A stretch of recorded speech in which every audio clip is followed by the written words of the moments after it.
Hello everyone, welcome back to daily current affair series of triple A bright academy. आज हम 27 अप्रैल के current affairs discuss करने वाले हैं। तो फर्स्ट क्वेश्चन देख लेते हैं अपना। The first edition of the naval commanders conference of 2022 is held at which of the following place. 2022 के नौसेना कमांडरों के सम्मेलन का पहला संस्करण फॉलोइंग में से कहाँ पर हुआ है? ये हुआ आपका न्यू दिल्ली में। ठीक है, न्यू दिल्ली में ये आपका कॉन्फ्रेंस हुआ है। इस कॉन्फ्रेंस में जितने भी मैरीटाइम मैटर्स होंगे ना इंपॉर्टेंट, उस पर डिस्कशंस होंगी। और किसके साथ होंगी? सीनियर गवर्नमेंट फंक्शनरीज़ के साथ, मतलब जितने भी गवर्नमेंट ऑफिशियल्स होंगे सीनियर, उनके साथ इंटरेक्शन होगी, नेवी के कुछ ऑफिसर्स की। तो कौन कौन से इसमें मेंबर्स होंगे? एक राजनाथ सिंह भी इसमें होंगे जो हमारे डिफेंस मिनिस्टर हैं, और external affair minister S Jaishankar भी इसमें होंगे। ये लोग मिलके नेशनल सिक्योरिटी पे कुछ डिसीजंस लेंगे, कुछ इंपॉर्टेंट डिस्कशंस करेंगे। ठीक है, इस कॉन्फ्रेंस के थ्रू। अगर चीफ ऑफ नेवल स्टाफ की हम बात करें तो वो कौन है? Admiral R Hari Kumar. Okay, next question देखते हैं। Which of the following becomes India's first carbon neutral panchayat? ये आपका one of the most important question है। फॉलोइंग में से कौन सी जो पंचायत है वो पहली कार्बन न्यूट्रल पंचायत बन गई है? ये हमसे पूछा है। तो ये बनी है पल्ली पंचायत। अब कार्बन न्यूट्रल क्या होता है? मतलब कि जितनी कार्बन एमिशंस की होती हैं एक जगह ने, जैसे इधर पंचायत की बात हो रही है, तो इस पंचायत ने जितनी भी कार्बन एमिशंस की होंगी, जितना कार्बन डाइऑक्साइड इन्होंने एमिट किया होगा है ना, उतना ही इन्होंने ऐसे स्टेप उठा लिए हैं जहाँ पर कार्बन एमिशंस को कंट्रोल किया जा सके। उसको बोलते हैं कार्बन न्यूट्रल जगह। ठीक है, तो ये है आपकी कार्बन न्यूट्रल पंचायत, पहली पल्ली पंचायत। कहाँ पर है ये? जम्मू कश्मीर में। जम्मू कश्मीर में एक सांबा डिस्ट्रिक्ट है, वहाँ पर ये पल्ली विलेज है। इसने ये जो फर्स्ट कार्बन न्यूट्रल पंचायत है ये बन गई है। ठीक है, और ये आपकी कब अनाउंस हुई है? 13th नेशनल पंचायती राज डे हमने डिस्कस किया था ना अभी 24 अप्रैल को। तो इसी दिन इसको डिक्लेयर किया गया है कि ये पहली कार्बन न्यूट्रल पंचायत बनी है। वहाँ पर ना प्रधानमंत्री नरेंद्र मोदी जी ने एक प्रोजेक्ट भी वो किया, इंस्टॉल किया है। कितना? 500 किलोवाट्स का एक सोलर पावर प्लांट है, वो वहाँ पर इन्होंने लॉन्च किया। उसी के बाद ये जो आपकी विलेज है ये पहली कार्बन न्यूट्रल पंचायत बन गई है। ये जो प्रोजेक्ट है इसमें टोटल कॉस्ट कितनी लगी है? 2.75 करोड़ रुपीस, और 2-3 वीक्स के रिकॉर्ड एक टाइम में इसको इंस्टॉल भी कर दिया गया इस प्लांट को वहाँ पर। ओके, अच्छा, इसी दौरान ना नरेंद्र मोदी जी ने फाउंडेशन स्टोन भी रखा है दिल्ली अमृतसर और कटरा एक्सप्रेसवे का। ओके, तो ये वाला पॉइंट भी आपके लिए इंपॉर्टेंट है। बाकी भी काफ़ी चीज़ों की इनॉग्रेशन उन्होंने वहाँ पर किया, बट ये वाला पॉइंट मुझे काफ़ी इंपॉर्टेंट लगा, तो मैंने ये वाला कवर कर लिया कि दिल्ली अमृतसर कटरा एक्सप्रेसवे का भी फाउंडेशन स्टोन इसी दौरान नरेंद्र मोदी जी ने रखा है, और उसकी कॉस्ट कितनी होगी? 7500 crore rupees. Okay, next question हमारे पास है। Which country has top the list of military spending according to the report release by SIPRI? SIPRI ने एक रिपोर्ट रिलीज़ की है, उसके अकॉर्डिंग मिलिट्री पे स्पेंडिंग सबसे ज़्यादा कौन सी कंट्री ने किया? तो टॉप द लिस्ट पूछा है हमसे, तो टॉप किसने किया है? यूएस ने। ठीक है, सेकंड पे चाइना है, थर्ड पे इंडिया है, फोर्थ पे आपका यूके है। अब हम थोड़ी इसकी डिटेल्स देख लेते हैं। सिप्री पहले देख लेते हैं हम। सिप्री की आपको फुल फॉर्म याद होनी चाहिए। स्वीडन बेस्ड ये एक थिंक टैंक है, इसकी फुल फॉर्म है Stockholm International Peace Research Institute. ठीक है, Stockholm International Peace Research Institute. इसने एक रिपोर्ट रिलीज़ की थी जिस रिपोर्ट का नाम था trends in world military expenditure 2021।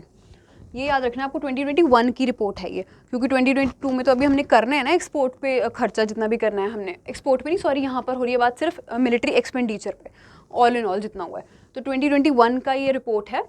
इसके अकॉर्डिंग इंडिया जो है, अगर हम इंडिया की बात करें, इंडिया ने कितनी स्पेंडिंग की है पिछले साल?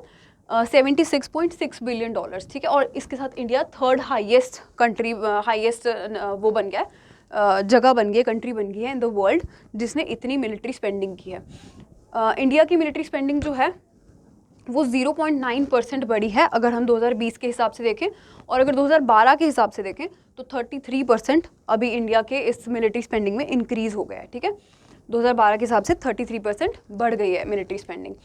To strengthen the indigenous arms industry, 64% of capital outlays in the military budget 2021। देखो जितना 2021 का मिलिट्री बजट था ना, उसमें से 64% का तो जो बजट था उसको अलॉट कर दिया गया था सिर्फ जो डोमेस्टिकली प्रोड्यूस्ड आर्म्स थे, मतलब जितने भी हमने हथियार यहाँ पर अपने इंडिया में ही बनाए थे, इंडिजेनसली बनाए थे, उन पे ही उसको स्पेंड किया जाएगा। ये इन्होंने अनाउंस कर दिया था शुरुआत में कि 64% जो हमारा मिलिट्री का टोटल बजट है वो हम इंडिया के ही प्रोड्यूस्ड आर्म्स पे लगाएंगे, ताकि हमारे को किसी और कंट्री से एक्सपोर्ट्स कम से कम रखने पड़े। ठीक है, तो ये आपको याद रखना है, ये परसेंटेज भी आपके लिए इंपॉर्टेंट है।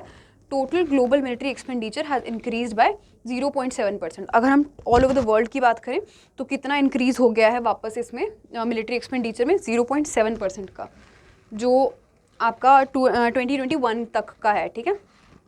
और बन कितना गया है, $2113 बिलियन या $2.1 ट्रिलियन, ठीक है। द 5 लार्जेस्ट स्पेंडर्स इन 2021 वर, अब हम अगर सिर्फ सीक्वेंस की बात करें, फर्स्ट पे तो आपका यूएस हमने डिस्कस कर लिया, सेकंड पे चाइना है, आपको ये सिर्फ 4-5 याद रख लेने पड़ते हैं शुरू के, ठीक है। थर्ड पे इंडिया है, ये मोस्ट इंपॉर्टेंट है आपके लिए, और ये भी मोस्ट इंपॉर्टेंट है। उसके बाद फोर्थ पे यूके है और फिफ्थ पे है रशिया, ठीक है। अब इसमें ये आपको याद रखना है कि रशिया टॉप 3 में नहीं है, ठीक है, वो आपको याद रखना है ज़्यादा। 62% एक्सपेंडिचर इन्हीं 5 कंट्रीज़ का है, जितना टोटल एक्सपेंडिचर है ना ऑल ओवर द वर्ल्ड, उसमें से 62% इन्हीं 5 कंट्रीज़ ने स्पेंड किया है, ठीक है। नेक्स्ट क्वेश्चन हमारे पास है, who has acquired Twitter for approximately $44 billion. Again one of the most important question, following में से किसने ट्विटर को एक्वायर कर लिया है, कितने, ऑलमोस्ट $44 बिलियन में, ठीक है। ये किया आपके एलन मस्क ने ट्विटर को एक्वायर कर लिया है, और इसके साथ ट्विटर अब जो है वो एक प्राइवेटली ओन्ड कंपनी बन गई है, ठीक है। टेस्ला के को फाउंडर हैं ये, और वर्ल्ड के रिचेस्ट पर्सन भी हैं आज तक। यहाँ पर लिखा हुआ है आज तक, मतलब पिछले कल तक, जो आपके एलन मस्क हैं ये वर्ल्ड के रिचेस्ट पर्सन भी हैं अगर रियल टाइम के हिसाब से देखा जाए तो। इन्होंने एक्वायर कर लिया है ट्विटर को अप्रॉक्सीमेटली $44 बिलियन में, ठीक है। और ये जो है एक ऑल कैश डील है, ठीक है, ऑल कैश डील है ये, जो इस साल के अंदर अंदर ये हो जाएगी, कंडक्ट हो जाएगी। एलन मस्क जो है वो CEO हैं electric car maker Tesla company के भी, ये भी आपको याद रखना है, वैसे तो आपको पता ही होगा ये, बट हम ऐसी जनरल चीज़ें ज़रूर डिस्कस कर लेंगे साथ के साथ। और एरोस्पेस कंपनी जो है आपकी SpaceX, उसके भी फाउंडर हैं ये, ओके। तो ये आपको याद रखना है कि एलन मस्क ने ट्विटर को भी एक्वायर कर लिया है।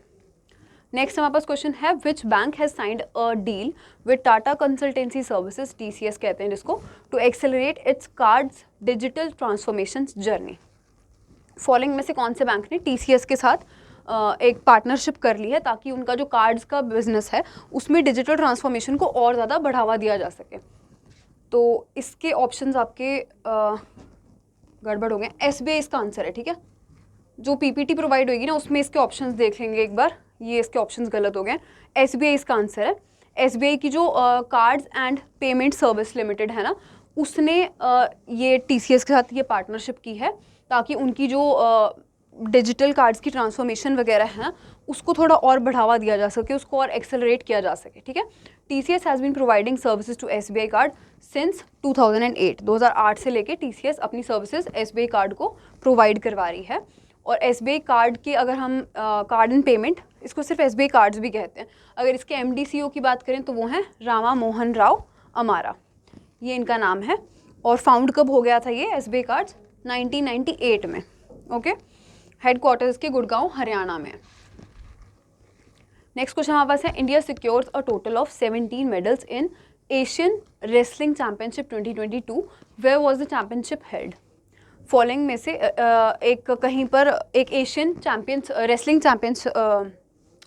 चैंपियनशिप हुई है, वो उसमें इंडिया ने 17 टोटल मेडल स्कोर किए हैं। ये चैंपियनशिप कहाँ हुई है ये हमसे पूछा है, तो ये हुई आपकी मंगोलिया में ये जो चैंपियनशिप है ये हुई थी। इसमें इंडिया के कितने टोटल लोग थे, इंडिया का कॉन्टिजेंट कितना था, 30 मेंबर कॉन्टिजेंट था इंडिया का, मतलब कि इंडिया से 30 रेसलर्स थे जो इसमें पार्टिसिपेट करने गए थे। और 35th एडिशन थी ये एशियन रेसलिंग चैंपियनशिप की, जो कि उलान बतार मंगोलिया में हुई थी। कब से कब हुई थी ये, 19 अप्रैल से 24 अप्रैल तक। डेट्स अगेन उतनी इंपॉर्टेंट नहीं है आपके लिए जितना वेन्यू इंपॉर्टेंट होता है, तो आपको याद रखना है कि ये उलान बतार मंगोलिया में हुई है। इसमें इंडिया के जो रेसलर्स हैं उन्होंने टोटल 17 मेडल्स आपके अचीव किए हैं, और एक उसमें से गोल्ड आया है, 5 सिल्वर हैं और 11 ब्रॉन्ज मेडल्स हैं, ठीक है। आपको ये याद रखना है। और इसमें जो गोल्ड आया है मेनली क्योंकि एक ही गोल्ड आया ना, तो आपके लिए गोल्ड वाला ही ज़्यादा इंपॉर्टेंट होगा। रवि कुमार दहिया जो इंडियन रेसलर हैं, उन्होंने ये जो गोल्ड है ये यहाँ पर जीता है। और कौन सी कैटेगरी में जीता है, कितनी वेट कैटेगरी होती है ना इनके अलग अलग, तो कौन सी वेट कैटेगरी में जीता है, 57 kg फ्री स्टाइल कैटेगरी में रवि कुमार दहिया ने ये गोल्ड जीता है इस वाली चैम्पियनशिप में। He is the only one जिन्होंने गोल्ड जीता है। ऑल्सो इसके साथ साथ, इस वाले मेडल के साथ साथ, रवि कुमार दहिया जो हैं वो पहले इंडियन बन गए हैं जिन्होंने 3 मेडल्स जीते हैं गोल्ड एशियन रेसलिंग चैम्पियनशिप में। इसमें तो एक जीता है, बाकी के 2 भी इन्होंने जीते हैं, 2 बार भी इन्होंने और पहले जीता है गोल्ड मेडल। तो एक बार हम वो भी डिस्कस कर लेते हैं कि कहाँ कहाँ पर जीता है। एक तो इन्होंने जो रेसलिंग चैम्पियनशिप हुई थी न्यू दिल्ली में 2020 में, उसमें भी इन्होंने गोल्ड जीता था।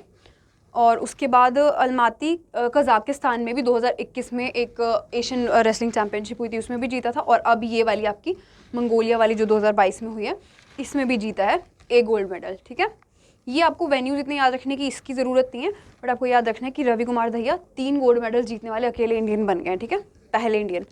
अकॉर्डिंग टू मेडल टैली, और कितनी कंट्रीज़ हैं जो मतलब मेडल टैलीज़ के हिसाब से, मेडल टैली मतलब कि जिन्होंने सबसे ज़्यादा मेडल अचीव किए हैं, इसमें जापान ने सबसे ज़्यादा मेडल लिए हैं। फर्स्ट पे ये है, सेकंड पे ईरान है, फिर कज़ाकिस्तान है, फिर किर्गिस्तान है, और 5th पे इंडिया है। ठीक है, 5th है इसमें इंडिया, इस वाली मेडल टैली में। ओके, नेक्स्ट क्वेश्चन हमारे पास है, the ministry of civil aviation signed an MOU with which state government for development of Nagchala airport. Nagchala airport की डेवलपमेंट के लिए सिविल एविएशन मिनिस्ट्री जो है उसने फॉलोइंग में से कौन सी स्टेट गवर्नमेंट के साथ साइन किया है एक MOU? तो वो किया है हिमाचल प्रदेश के साथ। हिमाचल प्रदेश में ये नागचला एयरपोर्ट जो है ये डेवलप होने जा रहा है, और ये एक ग्रीनफील्ड एयरपोर्ट होगा। ग्रीनफील्ड हमने पहले बात की थी ना, ग्रीनफील्ड और ब्राउनफील्ड एयरपोर्ट की। तो ग्रीनफील्ड वो होता है जो जहाँ पर पहले कोई भी कंस्ट्रक्शन नहीं हुई होती, ब्राउनफील्ड वो होता है जहाँ पर कुछ कंस्ट्रक्शन हुई होती है, उधर ही कोई डेवलपमेंट होती है।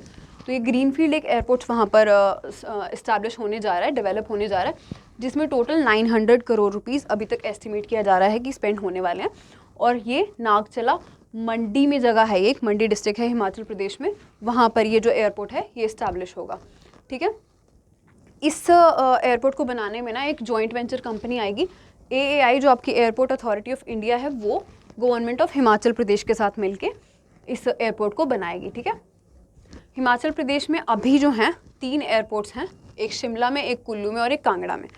ये आपकी सिर्फ एक स्टार्टिंग पॉइंट है जो आपको एटलीस्ट पता होना चाहिए, अगर वो एग्जाम में आ रहा है नहीं आ रहा है वो आपके लिए फ़ायदेमंद होगा ही अगर आपने पढ़ा हुआ होगा। ठीक है, तो और 3 एयरपोर्ट्स हैं और 5 हेलीपोर्ट्स हैं वहाँ पर। ठीक है, जहाँ पर हेलीकॉप्टर्स वगैरह आपके लैंड करते हैं, वो कहाँ पर हैं? कंगनीधार में, शिमला में, रामपुर में, बद्दी में और सासे ये मनाली में।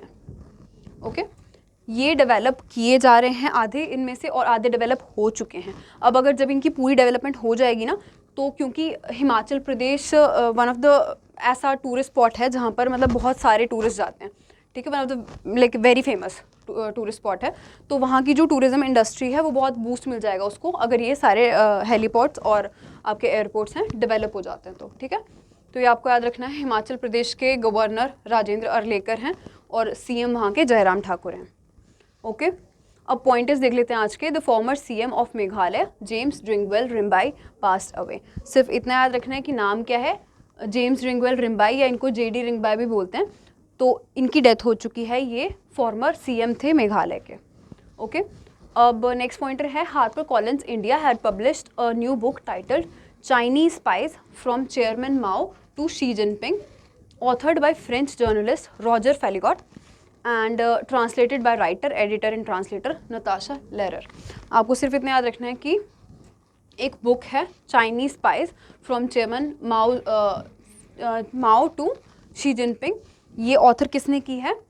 रॉजर फेलिगॉ ने, और इसको जो इसकी ट्रांसलेटर हैं वो कौन है? नताशा लेरर। आपको सिर्फ इनका नाम याद रखना है, सिर्फ बुक का नाम, ऑथर का नाम और जो आपके ट्रांसलेटर हैं उनका नाम याद रखना है। ठीक है, ये नई एक बुक लॉन्च हुई है। नेक्स्ट हमारे पास है 23rd Laureus world sports award 2022 announce हो चुके हैं, जिसके अकॉर्डिंग मैक्स वर्स्टेपन जो हैं, जो आपके बेल्जियन डच रेसिंग ड्राइवर हैं, ये इन्होंने अवार्ड जीता है स्पोर्ट्समैन ऑफ द ईयर का इस अवार्ड के अंडर। और जमाइकन ओलंपिक स्प्रिंटर हैं एक एलेन थॉम्सन हेरा, इन्होंने अवार्ड जीता है sports women of the year 2022 का। ठीक है, ये आपको याद रखना है। इसमें से सिर्फ यही दोनों इंपॉर्टेंट है। इसमें नीरज चोपड़ा को भी एक नॉमिनेशन मिली थी एक किसी कैटेगरी के अंडर, बट उनको अवार्ड नहीं मिला था, तो हमने वो वाला डिस्कस नहीं किया है। सिर्फ जो विनर्स हैं इसके मेन स्पोर्ट्समैन और स्पोर्ट्स वेमेन वो हमने डिस्कस कर लिए हैं, तो ये आपको याद रखना है। Airtel payments bank has teamed up with IndusInd Bank to provide its customers with a FD facility. जो फिक्स डिपॉजिट फैसिलिटी होती है उसके लिए एयरटेल पेमेंट बैंक ने IndusInd बैंक के साथ कोलैबोरेशन की है, आपको ये याद रखना है सिर्फ। और IndusInd बैंक के अगर MD/CEO की बात करें तो सुमंत कटपालिया हैं, हमने पहले डिस्कस भी किया है। और एयरटेल पेमेंट बैंक के MD/CEO कौन है? अनुब्रता विश्वास, ये आपको याद रखना है। नेक्स्ट हमारे पास आज की लास्ट न्यूज़ है, गौतम अदानी रैंक्स फिफ्थ इन Forbes real time billionaires list ओवरथ्रोइंग Warren Buffett. Warren Buffett को पीछे रख के गौतम अदानी जो हैं वो 5th रैंक पे आ गए थे फोर्ब्स की रियल टाइम बिलियनियर्स लिस्ट पे। रियल टाइम मतलब कि हर टाइम जो चेंज होती रहती है ना उसके अकॉर्डिंग, तो अभी हो सकता है कि वापस ये चेंज हो गई हो, बट इन्होंने एक टाइम पे वॉरेन बफे को भी पिछले कल पीछे छोड़ दिया था, तो ये आपको याद रखना है, ठीक है। बस ये आपकी आज की न्यूज़ थी। अगर इसमें आपको कोई भी डाउट लग रहा है तो आप पूछ सकते हैं कमेंट सेक्शन में। मैं आपसे कल मिलूंगी नेक्स्ट क्लास के साथ। Thank you.